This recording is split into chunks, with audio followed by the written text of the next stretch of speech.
Sure. I love some of the points that Steve mentioned, and I'll build off of one to sort of segue into this response. But I think understanding who's in our building and tiering our staff. And so I think a lot of times you have the teacher who's transferred from a different school Mm. for whatever reason, very strong, but everything's new around them. And so, what does their track look like for coaching? What do their coaching cycles look like? But then you have a novice teacher who is swimming every day, and we're just happy they return. And so, what does that?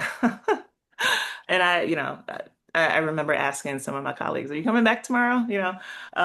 So what does that support look like? It's a little bit more intensive. It's more check-ins, maybe every day of like, "Are you okay? What do you need?"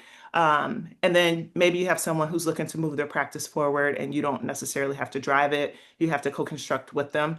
And so really understanding that could be tearing them on colors or whatever that system looks like, but really understanding the needs in your building. So then you can do like mentorship partnerships. You can think about how your coaches spend their time, because I think time is something that came up with Javier's icebreaker.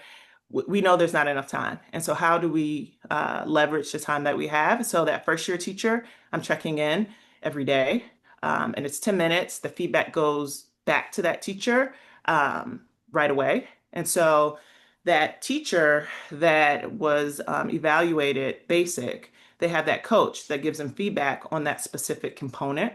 And so, yes, the classroom learning environment. May have been unsatisfactory, but we need to become very component specific and really track around that specific component. And then we also need to do some supporting around it. Does the teacher know, like, do we know what it looks like? Does the coach understand what it looks like? Does the evaluator understand the conversation that's happening between the teacher and the instructional coach? And so those are places to sort of find time. And you can do that if it's built into your PD plan. And so that's why I kind of referenced that.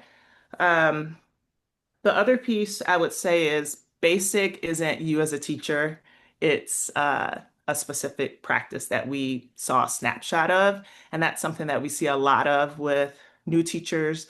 Oh my goodness, no, you're actually taking at bats at this. So we want to like applaud it. But we still know there's room to grow. I think that's it. I think that's it for that piece.